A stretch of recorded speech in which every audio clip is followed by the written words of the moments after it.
لله الحمد لله نحمده ونستعينه ونستغفره ونؤمن به ونتوكل عليه ونعوذ بالله من شرور أنفسنا ومن سيئات أعمالنا من يهده الله فلا مضل له ومن يضلله فلا هادي له ونشهد أن لا إله إلا الله وحده لا شريك له ونشهد أن محمدا عبده ورسوله صلى الله عليه وسلم أما بعد فأعوذ بالله من الشيطان الرجيم بسم الله الرحمن الرحيم وكذلك جعلناكم أمة وسطا لتكونوا شهداء على الناس ويكون الرسول عليكم شهيدا وقال الله تعالى في آية أخرى يا أيها الذين آمنوا كونوا قوامين لله شهداء بالقسط وقال الله تعالى في آية أخرى ومن أظلم ممن كتم شهادة عنده من الله சதக்கல்லாஹுல் அலியுல் அதீம்.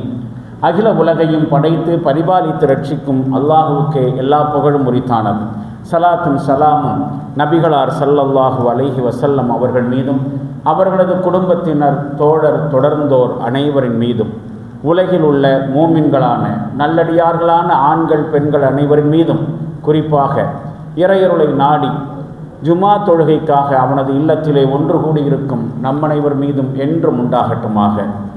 கண்ணியத்திற்கும் மரியாதைக்கும் உரிய பெரியோர்களே, இளைஞர்களே, தாய்மார்களே, சகோதரிகளே, அல்லாஹு ஜல்ல ஷானஹு தஆலாவுடைய விருப்பத்தின் அடிப்படையிலே இறை தூதர் ஸல்லல்லாஹு அலைஹி வஸல்லம் அவர்களுடைய வழிகாட்டுதலின் பின்புலத்திலே நாம் உண்மையான முஸ்லிம்களாக வாழுகிற பொழுது இஸ்லாம் என்கிற சத்தியத்திற்கு உயிருள்ள சாட்சியாளர்களாக நாம் வாழுகிற பொழுது அன்னலார் ஸல்லல்லாஹு அலைஹி வஸல்லம் அவர்களுடைய ஆசைக்குரியவர்களாக, அவர்களுடைய விருப்பத்திற்குரியவர்களாக, எல்லாவற்றுக்கும் மேலாக நாம் நபி ஸல்லல்லாஹு அலைஹி வஸல்லம் அவர்களை பார்க்கிற ஆசையை தாண்டி நபி ஸல்லல்லாஹு அலைஹி வஸல்லம் நம்மை பார்ப்பதற்கு ஆசைப்படுவார்கள் என்கிற செய்தி கடந்த வாரத்தில் எடுத்து வைக்கப்பட்டது. ஒருவர் உண்மையான முஸ்லீமாக வாழுகிற பொழுது, சத்திய இஸ்லாத்திற்கு ஒரு உயிருள்ள சாட்சியாக வாழுகிற பொழுது அவர்கள் நபி ஸல்லல்லாஹு அலைஹி வஸல்லம் அவர்களுடைய சகோதரர்களாக ஆகின்றார்கள் என்கிற ஒரு செய்தி ஹதீஸின் மூலமாக எடுத்து சொல்லப்பட்டது. இது ஒரு உண்மையான நேர்மையான முஸ்லிம்களுக்கு அல்லாஹ்வின் தரப்பிலிருந்து கிடைக்கக்கூடிய மிகப்பெரிய வெகுமதி, ஒரு மிகப்பெரிய அங்கீகாரம், இறை தூதர் அவர்களுடைய சகோதரராக ஆகுவதென்பது. ஆனால் பாருங்கள், அதே நேரத்திலே இந்த சத்திய இஸ்லாத்திற்கு உயிருள்ள சாட்சியாக இல்லாமல் இந்த இஸ்லாம் என்கிற ஹக் இருக்கிறதே, இந்த உண்மை இருக்கிறதே, இந்த சத்தியம், இதற்கு எதிரான வாழ்க்கை வாழுகிற பொழுது, வேறு வார்த்தையில் சொன்னால் இஸ்லாத்தினுடைய பொய் சாட்சியாளர்களாக ஆகிற சமயத்திலே அது இறை தூதர் ஸல்லல்லாஹு அலைஹி வஸல்லம் அவர்களே நமக்கு எதிராக சாட்சி சொல்லக்கூடிய, அல்லாஹ்வினுடைய சன்னிதானத்திலே நமக்கு எதிராக சாட்சி சொல்லக்கூடிய துர்பாக்கிய நிலையை ஏற்படுத்திவிடும் என்று குர்ஆன் எச்சரிக்கை செய்கிறது. இஸ்லாத்தின் அடிப்படையில் வாழுகிற பொழுது அல்லாஹ்வினுடைய தூதருடைய சகோதரர் என்கிற அந்தஸ்து கிடைக்கிறது. இஸ்லாத்திற்கு புறம்பாக வாழுகிற பொழுது மறுமையில் அதே நபி ஸல்லல்லாஹு அலைஹி வஸல்லம் அவர்களுடைய எதிராளிகளாக நாம் மாறிவிடுகிறோம். திருக்குர்ஆன் அதனை நாம் எச்சரிக்கை செய்கிறது நமக்கு. வயௌம யஉது ஸாலிமு அலா யதைஹி, நாளை மறுமை நாளிலே கொடுமை செய்த மனிதன் தன்னுடைய விரல் நகங்களை கடித்தவாறு புலம்புவான். சாதாரணமாக கை சேதப்படுகிற மனிதன் தான் விரல் நகத்தை கடிப்பான். அதைத்தான் அல்லாஹ்வும் சொல்லி காட்டுகிறான். கைசேதமடைந்த மனிதன், கொடுமை செய்த மனிதன் நாளை மறுமையிலே தன்னுடைய விரல் நகங்களை கடித்தவாறு, கைகளை கடித்தவாறு சொல்லுவான், யா லைத்தனி தஹதுது மஅர் ரசூலி சபீலா, ஐயோ எனக்கு ஏற்பட்ட நாசமே, நான் இறை தூதருக்கு துணையாக இருந்திருக்க கூடாதா, நான் இறை தூதர் ஸல்லல்லாஹு அலைஹி வஸல்லம் அவர்களுக்கு பக்கபலமாக இருந்திருக்க கூடாதா, யா வைலதா லைத்தனி லம் அத்தஹிது ஃபுலாலன் ஹலீலா, ஐயோ என்னுடைய துர்பாக்கியமே, நான் இன்ன மனிதனை நண்பனாக ஆக்காமல் இருந்திருக்க வேண்டுமே. ரசூலுல்லாவை ஃப்ரெண்டாக்குறதுக்கு பதிலாக எவனையெல்லாமோ நான் என்னுடைய துணைவனாக தோழனாக ஆக்கி கொண்டு விட்டேனே, அவனையெல்லாம் நான் ஃப்ரெண்டாக ஆக்காமல் இருந்திருக்க வேண்டுமே. லகத அல்லி அனி ஸிக்ரி பஅத இது ஜாஅனி, நான் அந்த மனிதனுடைய வழிகேட்டுக்கு பலியாகிவிட்டேன். அதுவும் எப்பொழுது? என்னிடத்திலே வந்த சத்தியத்தை அறிவுரையை ஏற்காமல் இருந்து விட்டேன். என்னிடத்திலே இஸ்லாம் என்கிற சத்தியம் வந்திருந்தும் கூட, என்னுடைய வாசலுக்கு அருகிலே இஸ்லாம் இருந்திருந்தும் கூட அதனை நான் மேற்கொள்ளாமல் எவரவருடைய வழிகேடுகளுக்கெல்லாம் பலியாகிவிட்டேனே என்று புலம்பி, வகான ஷைத்தானுல்லில் இன்சானி ஹதூலா, இந்த ஷைத்தான் இருக்கிறானே மனிதனை மிக ஏமாற்றக்கூடியவன் என்று இப்பத்தானே எனக்கு புரிஞ்சிச்சு, துனியாவில் எனக்கு தெரியலையே, இப்போ நிரூபணமாயிருச்சு. இந்த ஷைத்தான் மனிதனுடைய மிகப்பெரிய மோசடிக்காரன், ஏமாற்றக்கூடியவன் என்பது இப்பொழுதுதானே தெரிய வருகிறது என்று சொல்லி புலம்புவான்.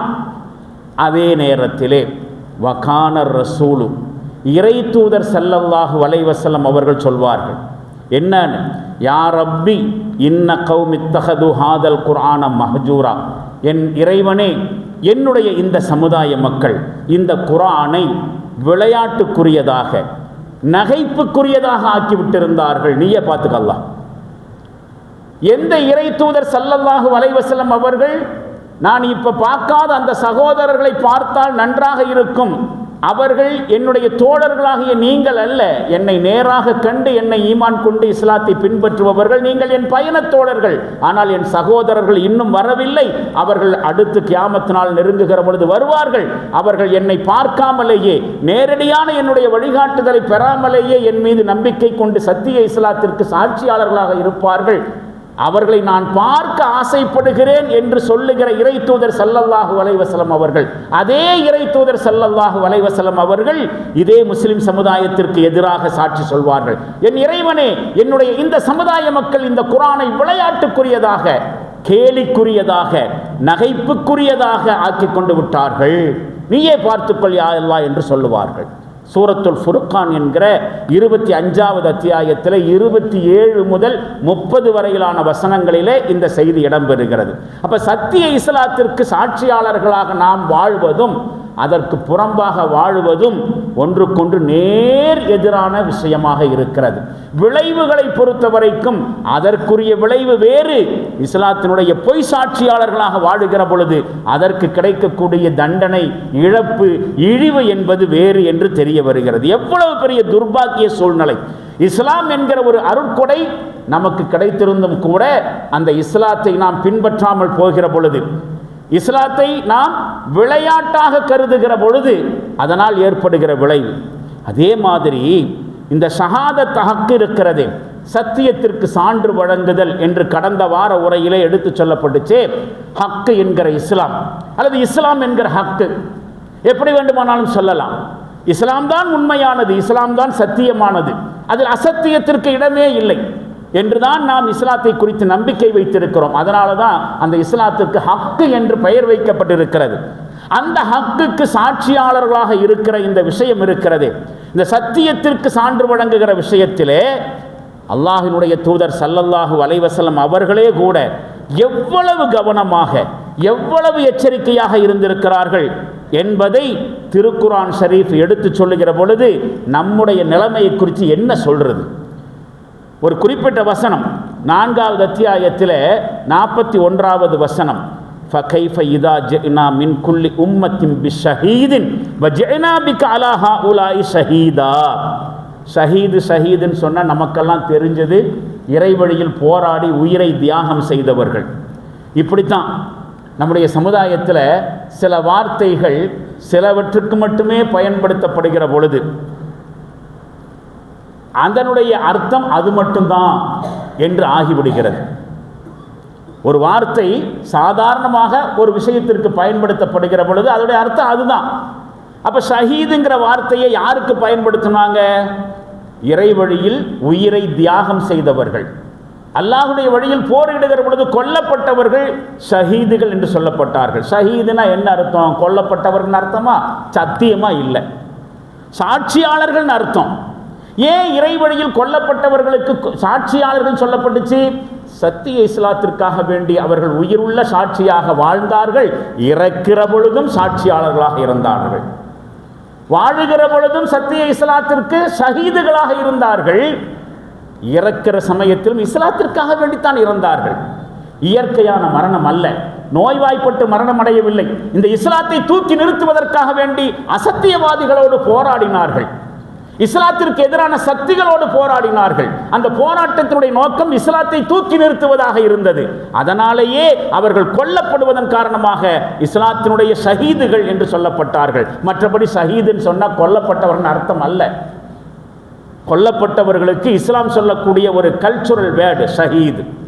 இந்த வசனத்தை கவனியுங்கள், என்ன சொல்லுகிறது? ஃபகைஃப இதா ஜைனா மின் குல்லி உம்மத்தின் பி ஷஹீதின், முஹம்மதே, நாம் ஒவ்வொரு சமுதாயத்திலிருந்தும் ஒரு சாட்சியாளரை கொண்டு வருகிற வேளையில் நிலைமை எப்படி இருக்கும் என்று யோசித்து பாருங்கள். ஒவ்வொரு சமுதாயத்திலிருந்தும் அந்த சமுதாயத்திற்கான சாட்சியாளர் ஒருவரை கொண்டு வருவோம். அதே மாதிரி வஜைனா பிக அலா ஹாஉலாஇ ஷஹீதா, உங்களையும் இந்த சமுதாயத்திற்கு சாட்சியாளர்களாக கொண்டு வந்து விசாரிப்போம். இந்த சமுதாயத்திற்கு நீங்கள் தான் சாட்சியாளர். அல்லாஹ் சொல்றான், உங்களை பார்த்து தான் இஸ்லாத்தை அவர்கள் கற்றுக்கொள்வார்கள். முஹம்மது நபி தான் கடைசி சமுதாயம், இந்த உலகத்தினுடைய கடைசி சமுதாயமாக இருக்கக்கூடிய இந்த சமுதாயத்திற்கு சாட்சியாளர்.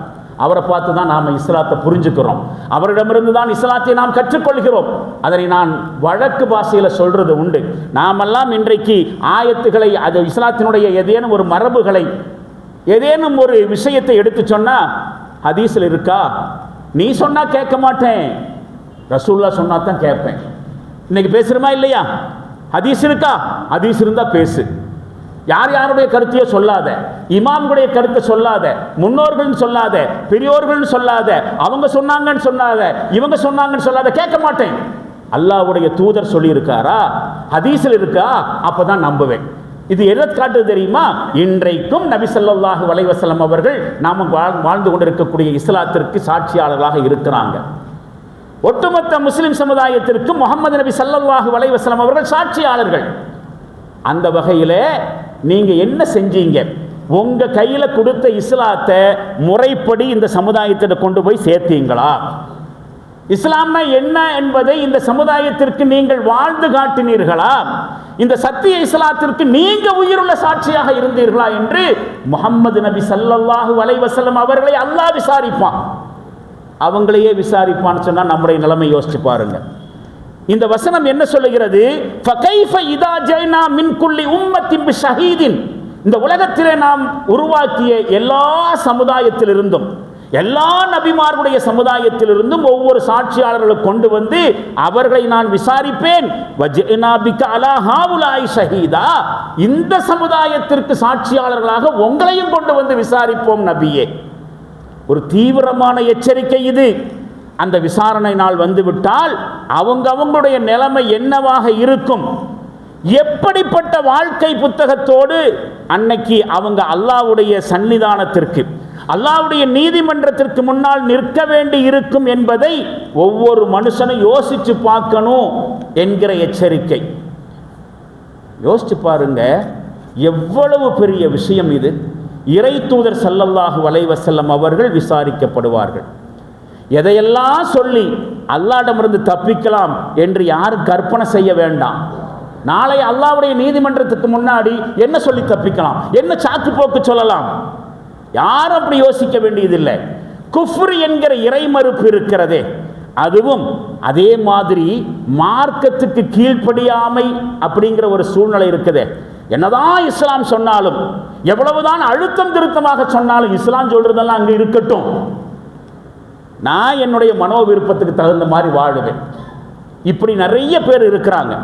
ஷரியத்து ஒன்றை சொல்ல, இவருடைய மனசு ஒன்று சொல்ல, அல்லது இவருடைய குடும்பம் ஒன்றை சொல்ல, ஷரியத்தா குடும்பம் சொல்றதா என்கிற முடிவெடுக்கிற சமயத்தில் ஒரு முஸ்லீம் மனிதர்கள் சொல்வதை, குடும்பம் சொல்வதை, மனசு சொல்வதை கேட்டு நடப்பான்னு சொன்னா இவன் ஷரியத்திற்கு உடன்படாதவன். இப்போ ஒரு உதாரணம் சொல்றேன், உதாரணத்திற்காக மட்டும் எடுத்துக்கங்க.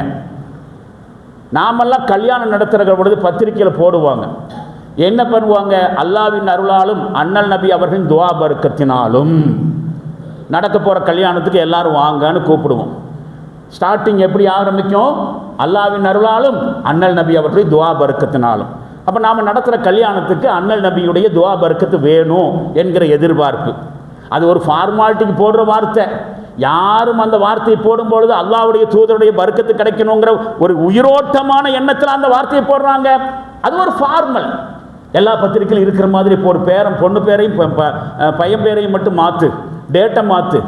அது காலங்காலமாக போல செய்கிறதுன்னு சொல்கிறாங்க இல்லையா, காப்பி எடுக்கிறது. நாமெல்லாம் ஜெராக்ஸ் மனிதர்கள் தானே. நமக்கு முன்னாடி யாராவது ஒன்று செஞ்சால் நாமளும் அப்படி செய்வோம். அவன் எதுக்கு செஞ்சான், ஏன் செஞ்சான் யோசிக்க மாட்டோம். நாமெல்லாம் அந்த வகையில் ஜெராக்ஸ் மனிதர்கள். அப்போ கல்யாண பத்திரிக்கையில் வாசகம் அமைக்கிற பொழுது என்ன வாசகம் போடணும், எப்படி போடணும் அதெல்லாம் பார்க்காது. ஏற்கனவே எவனாவது ஒரு அடிச்சம் பத்திரிக்கை இருக்கும், அதை எடு, பொண்ணு மாப்பிள்ளை பேரை மாற்று, டேட்டை மாற்று, மண்டபத்தினுடைய பேரை மாற்று, விஷயம் முடிஞ்சு போச்சு. அப்போ அல்லாஹ்வினுடைய அருளாலும் அண்ணல் நபியின் துஆ பரக்கத்தினாலும் என்று போடுகிற பொழுது ஆத்மார்த்தமான முறையிலே, இஹ்லாஸான முறையிலே நபி ஸல்லல்லாஹு அலைஹி வஸல்லமுடைய துஆ பரக்கத்து கிடைக்கணுங்கிற எதிர்பார்ப்பு இல்லை, ஃபார்மாலிட்டி. சரி, ஃபார்மாலிட்டிக்காவது அப்படி ஒரு வார்த்தையை போடுறாங்க, அண்ணல் நபியினுடைய துஆ பரக்கத்து வேணும். சரி, நல்லது தான், தப்பு சொல்ல முடியாது. எப்போ அண்ணல் நபியுடைய துஆ பரக்கத்து கிடைக்கும்? நபி ஸல்லல்லாஹு அலைஹி வஸல்லம் சொன்னார்கள், எளிமையான திருமணத்தில் பரக்கத்து இருக்கிறது. எளிமையான திருமணத்தில் பரக்கத்து. எதுக்காக பிள்ளையை கட்டி கொடுக்குறோம்? போகிற இடத்துல புள்ள நல்லபடியாக வாழணும், எந்த பிக்கல் பிடுங்கல் இருக்கக்கூடாது, அதுக்கு பேர் தானே பரக்கத்து. எந்த சண்டை சக்கரவு இருக்கக்கூடாது, கணவன் மனைவி 2 பேருக்கு இடையில ஆத்மார்த்தமான அன்பு இருக்கணும், நேசம் இருக்கணும், சிநேகம் இருக்கணும், ஒத்துரிமை இருக்கணும், நல்லபடியாக வாழணும். அதனால தான் கல்யாணத்துக்கு துஆவை சொல்லி கொடுத்தாங்க. பாரக்கல்லாஹு லக்குமா வ பாரக்க அலைக்குமா வ ஜமா பைனக்குமா ஃபீ ஹைர். அல்லாஹ் உங்கள் 2 பேருக்கும் பரக்கத்து செய்வானாக, அபிவிருத்தி தருவானாக, நன்மையான விஷயத்தில் உங்கள் 2 பேரை சேர்த்து வைப்பானாக. பரக்கத்து. போகிற இடத்துல புள்ள பரக்கத்தாக வாழணும். எல்லாருடைய எதிர்பார்ப்பும் ஆசையும் விருப்பமும் அதுதான். அதனால தான் இந்த துஆவை ஓதுறாங்க. இன்றைக்கி அந்த துஆ கூட ஒரு ஃபார்மாலிட்டி ஆகிப்போச்சு, பத்திரிக்கையில் போடுறதுனுடைய ஒரு ஃபார்மாலிட்டின்னு ஆயிடுச்சு. அப்போ எல்லாம் கரெக்டு. ஆனால் எளிமையான திருமணத்தில் தான் பரக்கத் இருக்கிறது என்று நபிகளார் ஸல்லல்லாஹு அலைஹி வஸல்லம் சொல்கிற பொழுது, எந்த திருமணம் இன்றைக்கு எளிமையாக நடக்குது? பள்ளி வாசலிலே நின்று கொண்டு கையேந்தி பிச்சை எடுத்து குமர காரியத்திற்காக வேண்டி பிச்சை எடுத்து கல்யாணம் நடத்துறவங்க கூட ஆடம்பர கல்யாணத்தை நடத்துறான். இஸ்லாம் சொல்லக்கூடிய எளிமையான திருமணத்திற்கு மாற்றமாக நடத்துறான். பத்திரிகையை பார்த்தா ஒரு பத்திரிகையினுடைய விலை 25 ரூபாயிலிருந்து 30 ரூபா. அவங்க கல்யாணத்துக்கு உதவி கேட்டு வர்றாங்க, குமருகாரியம் கொடுங்கன்னு கேட்டு வர்றாங்க. குமருகாரியம்னு கொடுக்கவும் செய்வோம். ஆனால் அப்படி பிச்சை எடுத்து நடத்தக்கூடிய கல்யாணத்தை கூட ஆடம்பரமாக வீண் விரயமாக நடத்துகிற பொழுது எங்கிருந்து வரும் அண்ணல் நபியுடைய துஆ பரக்கத்து? அப்ப இந்த பண திமிரின் காரணமாக, பண கொழுப்பின் காரணமாக ஆடம்பர திருமணத்தை நடத்தக்கூடியவர்கள் இஸ்லாமிய திருமணத்தை கேலி செய்கிறார்கள், இஸ்லாமிய ஷரியத்தை கேலி செய்கிறார்கள், அல்லாஹ்வுடைய தூதருடைய அறிவுரையை காலில் போட்டு மிதிக்காமல் மிதிக்கிறார்கள். என்ன சொல்ல வர்றாங்க தெரியுமா? அல்லாஹ்வுடைய தூதர் அவர்களே, உங்க பரக்கத்தை நீங்களே வச்சுக்குங்க, எங்க கல்யாணத்துடைய பரக்கத்தை எங்க காசு திமிரில் நாங்களே பார்த்துக்கிறோம். இப்படித்தான் முஸ்லிம் சமுதாயம் வாய்விட்டு சொல்லாவிட்டாலும் தங்களுடைய செயல்கள் மூலமாக அதைத்தான் காட்டுகிறார்கள். அதனைத்தான் சத்திய இஸ்லாத்திற்கு பொய்யான சாட்சியாக இருக்கிறார்கள். நாங்கள் முஸ்லிம்கள், இறை தூதரை பின்பற்றுபவர்கள் என்று சொல்லக்கூடிய முஸ்லிம் சமுதாயம் இறை தூதருடைய ஒரு சின்ன அறிவுரையை கூட தங்களுடைய கல்யாணத்திலே நடைமுறைப்படுத்துவதற்கு தயாராக இல்லாத சமயத்திலே இவர்களுக்கு எதிராகத்தான் நாளை மறுமையில் அல்லாஹ்வுடைய தூதர் அவர்கள் சாட்சி சொல்வார்கள். என் இறைவா, இந்த சமுதாயம், என்னுடைய இந்த சமுதாயம் குர்ஆனை கேலிக்குரியதாக ஆக்கிவிட்டிருந்தார்கள். அப்ப நாளைக்கு மறுமையில் எந்த சாட்சியமும் சொல்ல முடியாது, எந்த சாக்கு போக்கும் சொல்ல முடியாது. இறை மறுப்புக்காக வேண்டி, இஸ்லாமிய ஷரியத்திற்கு கீழ்ப்படியாமல் போனதற்காக வேண்டி அல்லாஹ்ட்ட எந்த சாக்கு போக்கு சொல்ல முடியாது. அல்லாஹ்வினால் ஏற்றுக்கொள்ளக்கூடிய எந்த காரணமும் உங்கள்கிட்ட இருக்காது. அந்த மாதிரி எந்த காரணமும் இல்லைன்னு சொல்ற அளவுக்கு அல்லாஹ்வுடைய நீதிமன்றம் அப்படி ஒரு சிஸ்டமேட்டிக்கா இருக்கும். எந்த சாக்கு போக்கு மூலமாகவும் அல்லாஹ் என்கிற நீதிபதி மசிய மாட்டான். துனியாவுடைய நீதிமன்றத்தில் துனியாவுடைய நீதிபதி வேண்டுமானால் உங்களுடைய வாதங்களுக்காக, உங்களுடைய சாக்கு போக்குகளுக்கு மசிந்து போகலாம். நாளை மறுமையில் அல்லாஹ் என்கிற நீதிபதி நீங்க செஞ்ச அநியாயத்திற்கு நீங்கள் சாக்கு போக்கு சொல்லவும் முடியாது, சொன்னாலும் அல்லாஹ்ட்ட எடுபட முடியாது. ஒவ்வொரு சமுதாயத்திற்கும் சாட்சியாளர்களை கொண்டு வந்து விசாரிப்போம் என்று சொல்வதனுடைய அர்த்தம் இதுதான். அப்போ ஒவ்வொரு மக்கள் சமுதாயத்தையும் விசாரணை செய்யப்படுகிற சமயத்திலே அவர்களுக்கு எதிராக சாட்சி சொல்வதற்கு அவங்களுக்காக வேண்டி நியமிக்கப்பட்ட இறை தூதர்களே அங்கே ஆஜராக்கப்படுவார்கள். தங்களிடத்தில் ஒப்படைக்கப்பட்ட அந்த இறை மார்க்கத்தினுடைய இறைவாக்கத்தின் பக்கமான அந்த அழைப்பல் இருக்கிறதே, அந்த அழைக்கிறது என்கிற அந்த பொறுப்பை நாங்கள் உரிய முறையில் நிறைவேற்றத்தான் செய்தோம். ரப்பே, எங்கிட்ட நீ கொடுத்த இஸ்லாத்தை யார்கிட்ட கொண்டு போய் சேர்த்தணும்னு சொன்னையோ அவங்ககிட்ட கரெக்டாக கொண்டு போய் சேர்த்துட்டோம். சேர்த்துறதோடு எங்கள் டியூட்டி முடிஞ்சு போச்சு. அதற்கப்புறம் அவர்கள் இஸ்லாத்தை பின்பற்றாமல் போனதுக்கு நாங்கள் பொறுப்பில்லை. அல்லாஹ், நீயாச்சு அந்த மக்களாச்சு. அவர்கள் அப்படித்தான் வாக்குமூலம் தருவார்கள். எங்கிட்ட கொடுத்த டியூட்டியை கரெக்டாக கொண்டு போய் சேர்த்துட்டோம். அதை தொடர்ந்து இறை தூதர்கள் மூலமாக அழைக்கப்பட்டார்களே, அழைப்பு கொடுக்கப்பட்டார்களே, இஸ்லாத்தின்படி வாழுங்கள், இஸ்லாத்தை முழுமையாக பின்பற்றுங்கள், உயிரோட்டத்தோடு பின்பற்றுங்கள் அப்படின்னு சொல்லி அழைப்பு கொடுக்கப்பட்டாங்க இல்லையா? அந்த சமுதாய மக்கள் நாளைக்கு மறுமையில் அவர்கள் விசாரிக்கப்படுவார்கள். அல்லாஹ்வுடைய தூதர் மூலமாக கொண்டு வரப்பட்ட இஸ்லாத்தை நாங்கள் கரெக்டாக ஃபாலோ பண்ணணும். நாங்கள் ஃபாலோ பண்ணது மட்டுமல்ல, எங்களை சுற்றி இருக்கக்கூடிய முஸ்லீம் அல்லாதவர்களுக்கும் இஸ்லாத்தை கொண்டு போய் சேர்த்தணும் என்று சாட்சி சொல்ல வேண்டி இருக்கும்.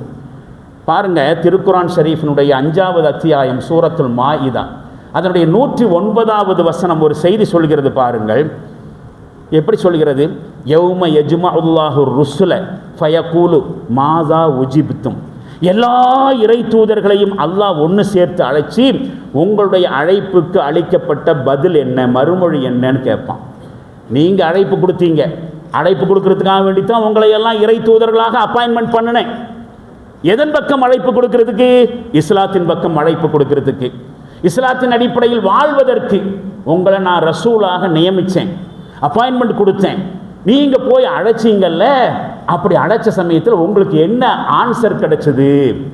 மாதா உஜிப்தும், உங்களுக்கு என்ன பதில் அளிக்கப்பட்டுச்சு? நீங்கள் அழைப்பு கொடுத்தீங்கல்ல, இந்த சமுதாயம் என்ன பதில் அளித்தார்கள் என்று கேட்கப்படுகிற பொழுது காலு லா இல்ம லனா, எல்லா இறை தூதரும் சொல்வார்கள், படைச்ச ரப்பே எங்களுக்கு ஒன்றுமே தெரியாது. இன்னக அன்தல் அல்லாமுல் குயூப், நீ தான் எல்லாவற்றையும் தெரிவன், மறைவான உண்மைகள் எல்லாவற்றையும் தெரிஞ்சவன் நீ தான். கொண்டு போய் சேர்த்துனது மட்டும்தான் தான் எங்களுடைய டியூட்டி. அதுக்கப்புறம் அந்த இஸ்லாத்தை அவங்க ஃபாலோ பண்ணாங்களா இல்லையான்னு எங்களுக்கு தெரியல. அல்லாஹ், நீ தான் அதை விசாரிச்சுக்கணும். அப்போது இறை தூதர்களும் விசாரிக்கப்படுவார்கள். அந்த இறை தூதர்களுடைய அழைப்பு யார்கிட்ட வந்து சேர்ந்துச்சோ அவர்களை பற்றியும் இறை தூதர்கள் விசாரிக்கப்படுவார்கள். நீங்கள் கூப்பிட்டீங்க, கூப்பிட்ட அந்த அழைப்புக்கு உங்களுக்கு என்ன பதில் அளிக்கப்பட்டுச்சு? அப்போ இறை தூதர்கள் எங்களுக்கு தெரியாதுன்னு சொல்லிடுவாங்க. 5வது அத்தியாயம் 109வது வசனம்.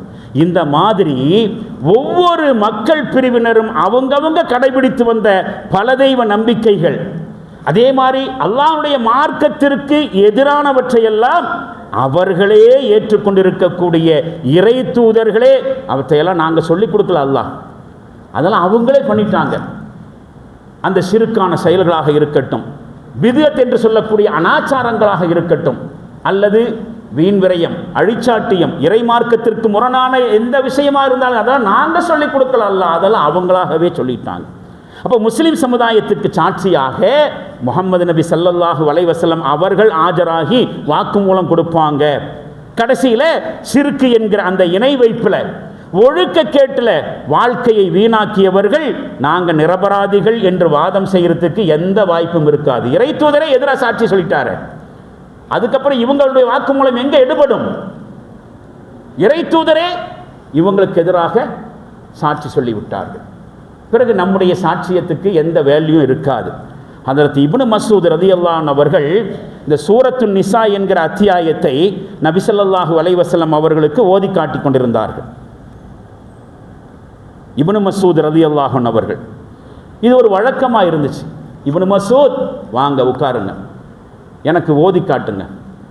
அவர் ஓத ரசூலுல்லாஹ் கேட்டுக்கிட்டே இருப்பாங்க. அதில் அவங்களுக்கு ஒரு இன்பம். தான் குரானை ஓதுவது மட்டுமல்ல, குரான் ஓதுவதை மற்றவர்கள் ஓதுவதை கேட்டுக்கொண்டிருக்கிறது. அடிக்கடி சூரத்து நிசா என்று சொல்லக்கூடிய 4வது அத்தியாயத்தை இதை ஓதுங்க இப்னு மஸ்ஊத் சொல்லுவாங்க.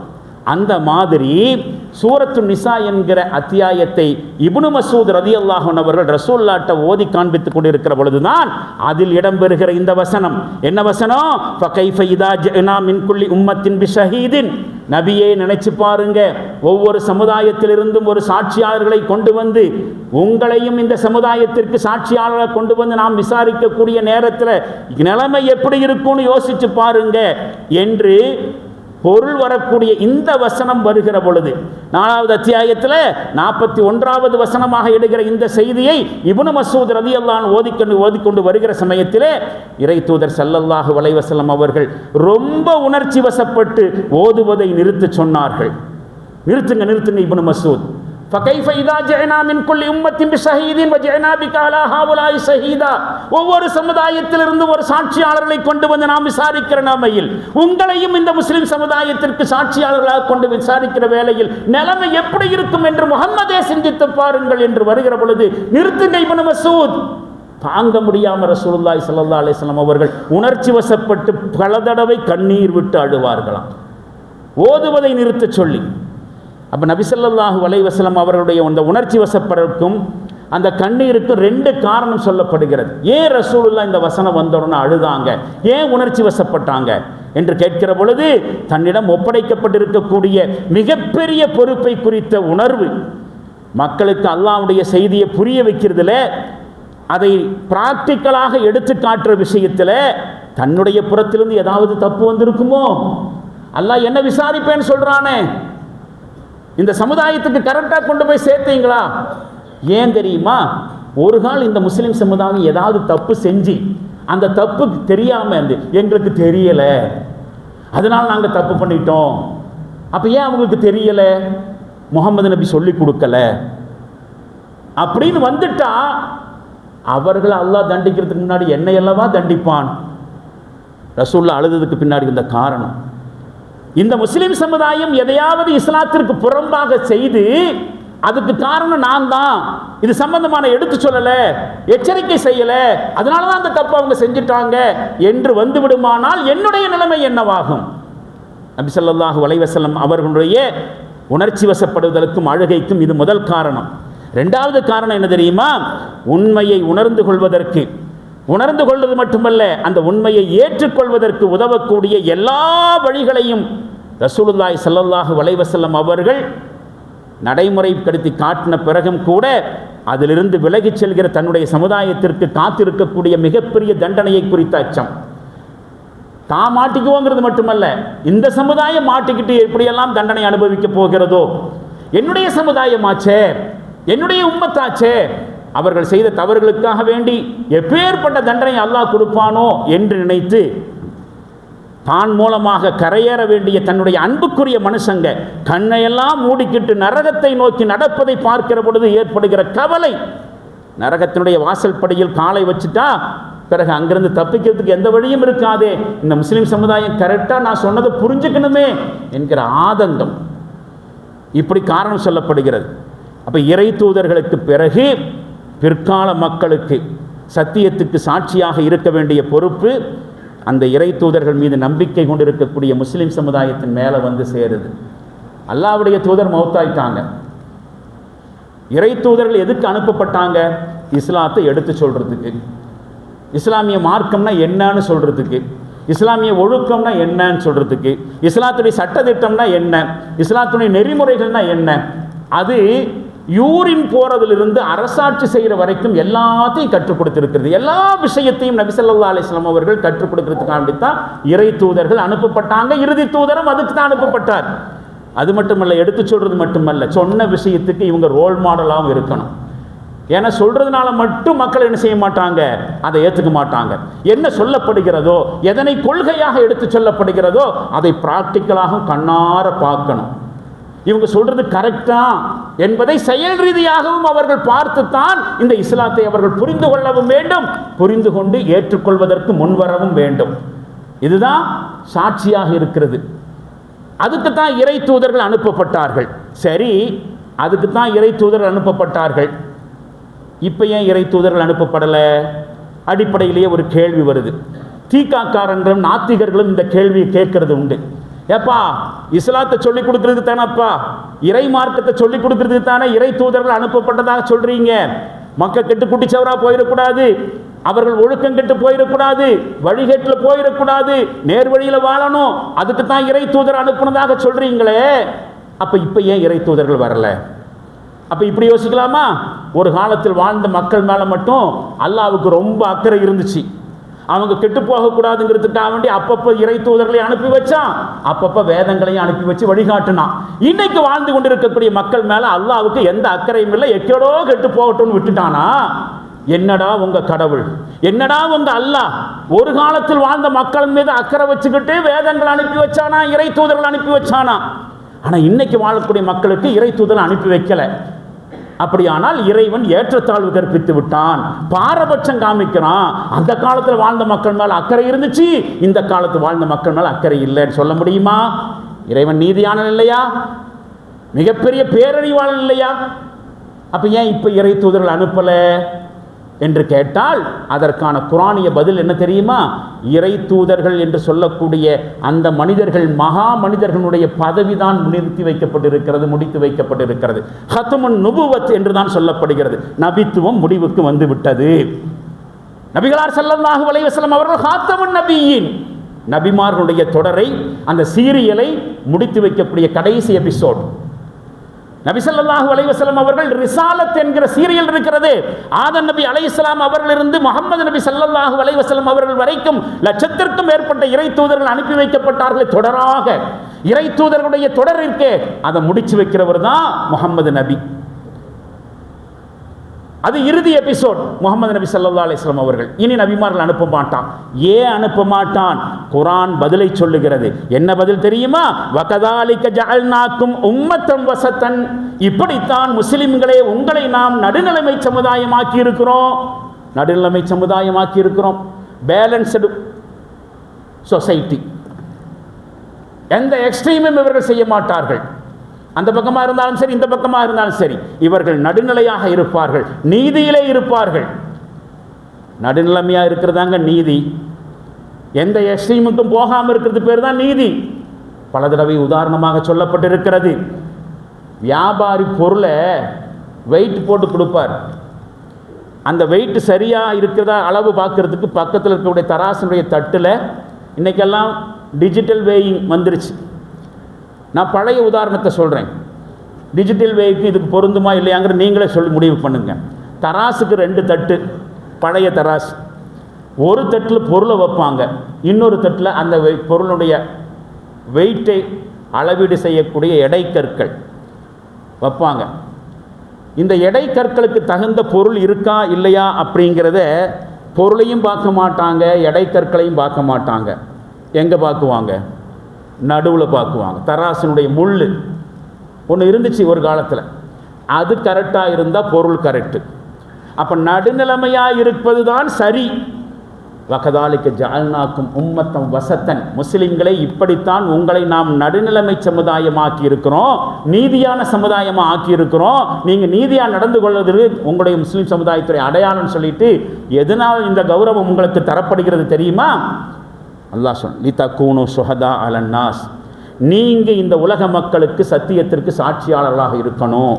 அதுக்கு தான் உங்களை நடுநிலைமை சமுதாயம், நீதியான சமுதாயம் ஆக்கியிருக்கிறோம். வயக்கூன ரசூலு அலைக்கும் ஷஹீதா, இறை தூதர் உங்களுக்கு சாட்சியாக இருப்பார். இஸ்லாத்தை இறை தூதர்களை பார்த்து நீங்கள் கற்றுக்கொள்கிறீர்கள், இறை தூதரிடமிருந்து கற்றுக்கொள்கிறீர்கள். இறை தூதர் இன்றைக்கும் உங்களுக்கு வழிகாட்டி கொண்டிருக்கிறார்.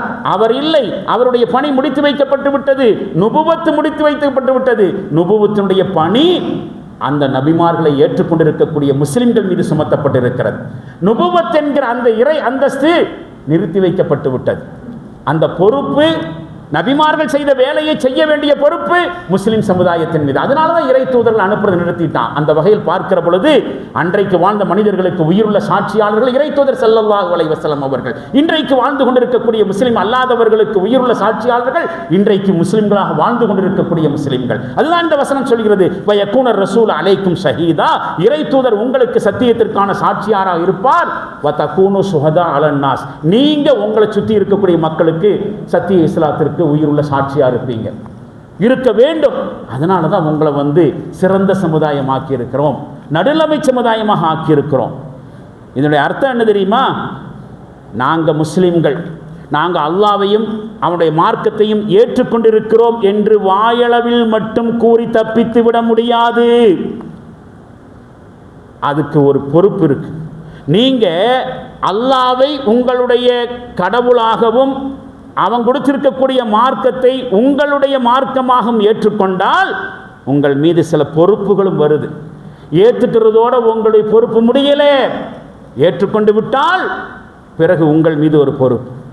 அந்த பொறுப்புகளை நீங்கள் நிறைவேற்றவில்லை என்று சொன்னால் அதற்கே உரிய கடுமையான விளைவிலிருந்து துனியாவிலையும் தப்பிக்க முடியாது, மறுமையிலும் தப்பிக்க முடியாது.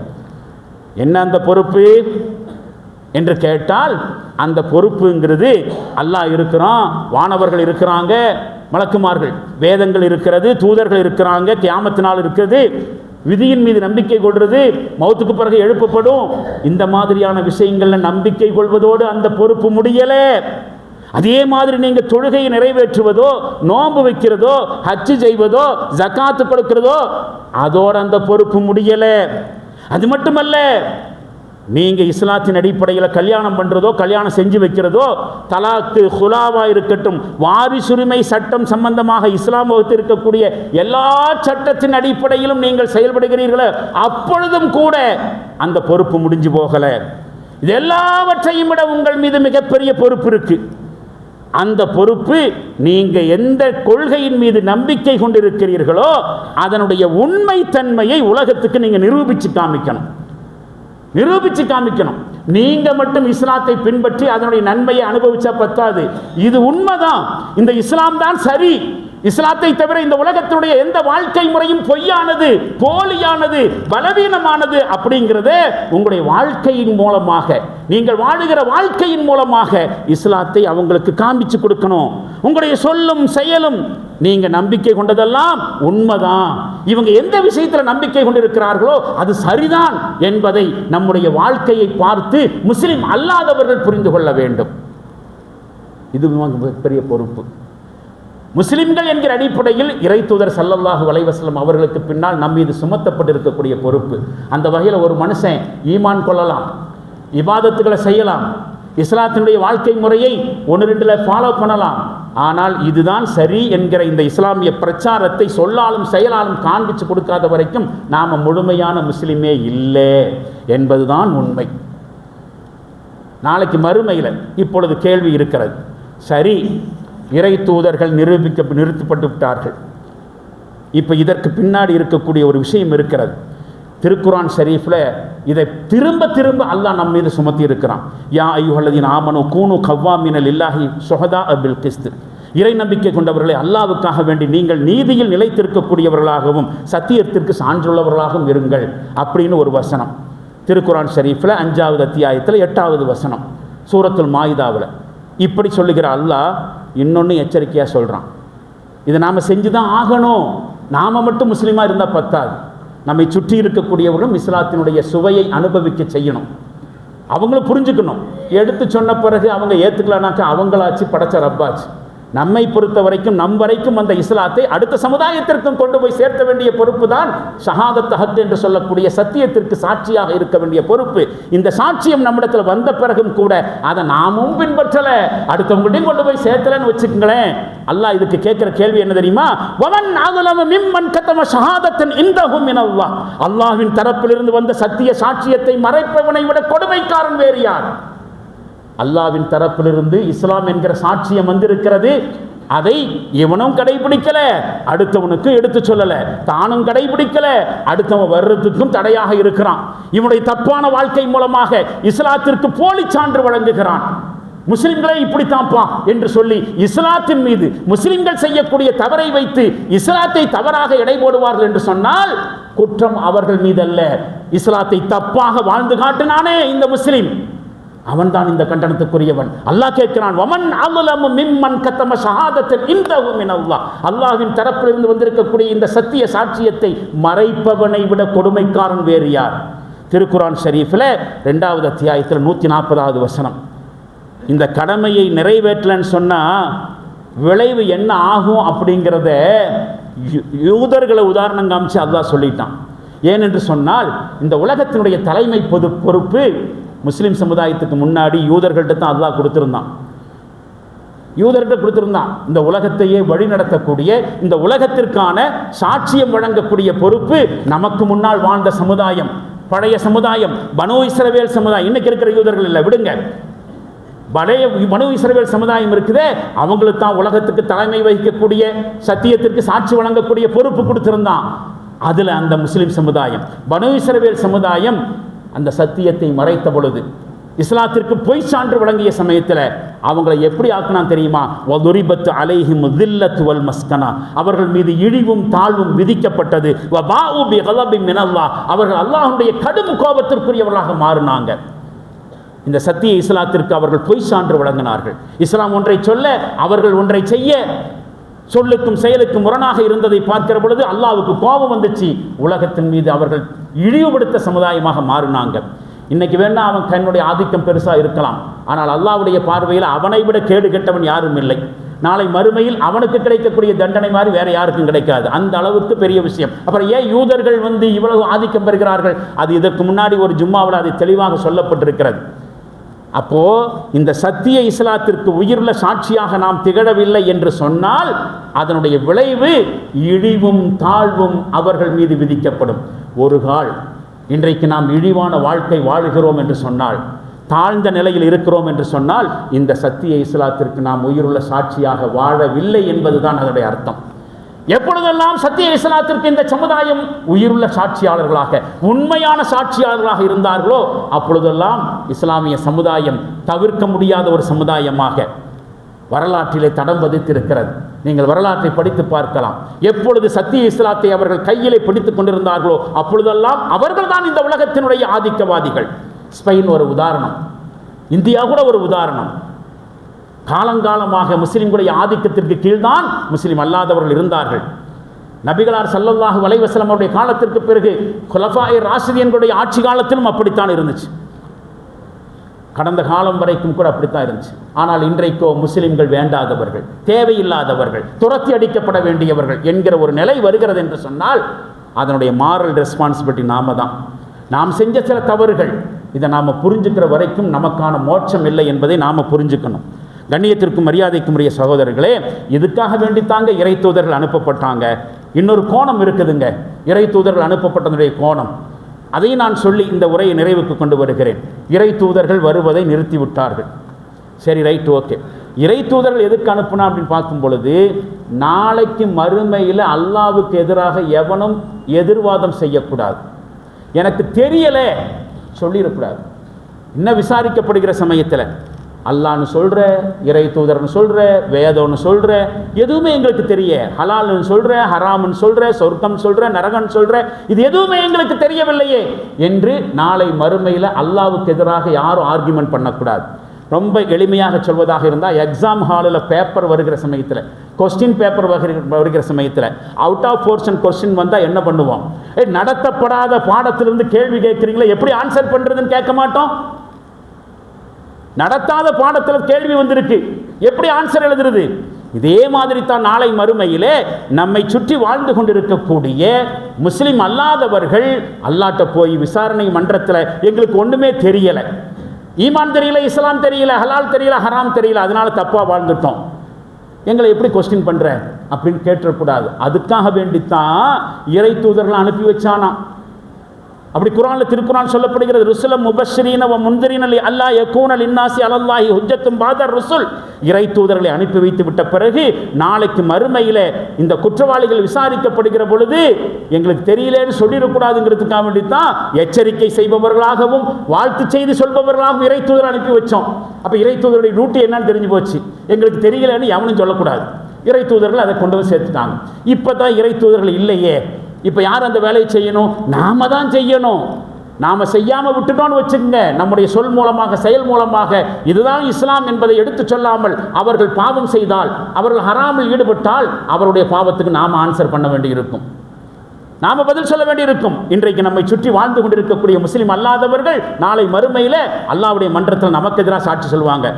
எனக்கு அப்துல் காதர் என்று ஒரு ஃப்ரெண்ட் இருந்தான், அப்துல் ரஹ்மான் என்ற ஒரு ஃப்ரெண்ட் இருந்தான், அவன் கூட எனக்கு இஸ்லாத்தை சொல்லித் தரலையே என்று நம்மை சுற்றி இருக்கக்கூடிய நம்முடைய நட்பு வட்டாரத்தில், நம்முடைய தொழில் வியாபார தொடர்புகளில் இருக்கக்கூடிய நான் முஸ்லிம்கள், நான் முஸ்லீம் ஃப்ரெண்டை வச்சிருந்தேன், அவன் கூட எனக்கு சொல்லித் தரலையே என்று சொல்லிவிட்டால் அவர்களுடைய குஃப்ருக்கு, அவர்களுடைய சிறுக்குக்கு, அவருடைய ஹராமிய செயல்களுக்கு நாம் பொறுப்பாளியாக வேண்டியிருக்கும். அவ்வளவு பெரிய பொறுப்பு, சத்தியத்திற்கு சான்று வழங்க வேண்டிய பொறுப்பு, ஷஹாதத் ஹக் என்கிற பொறுப்பு, இது முஸ்லிம் சமுதாயத்தில் பெரிய அளவுக்கு பரவலாக்கப்படவே இல்லை என்பதுதான் நம்முடைய முஸ்லிம் சமுதாயத்தினுடைய இன்றைய காலத்தினுடைய வேதனையிலும் வேதனையான விஷயம்.